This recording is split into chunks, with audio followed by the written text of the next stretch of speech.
bringing Israel to the world. This is IBN News. With news of Israel, I'm Susan Michaels. The last wild attempt to prevent the Knesset from dissolving automatically failed this week when lawmakers rejected a bill that would have extended the timeline allowed the government to pass the budget. The proposed bill would have extended negotiations over the 2020 budget to December 31st, but the vote of 49 to 47 toppled all hopes. Israel headed into its fourth election campaign in 2 years as the deadline expired, and the Knesset automatically dissolved by law.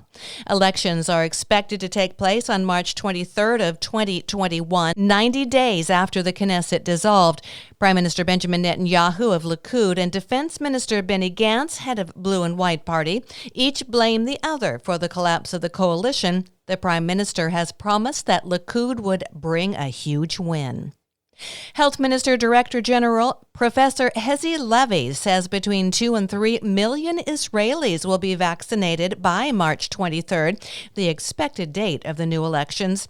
Levy said in an interview that the ministry has been preparing for the possibility of a national election during the pandemic, stating, "Regardless of the elections, I would be very happy for the public to respond and for us to be able to vaccinate at least 3 million or more by then, in order to go back to our regular lives."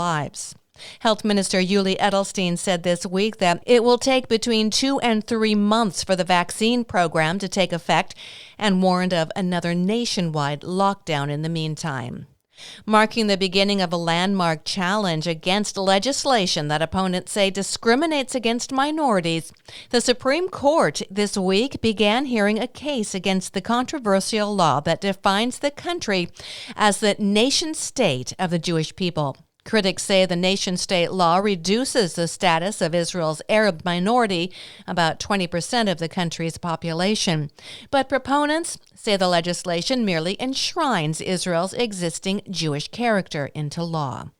And Gaza's parkour enthusiasts are getting the Palestinian territory's first parkour gym, equipped with wooden boxes over which youth can soar in twists and flips and land in safety on padded mattresses.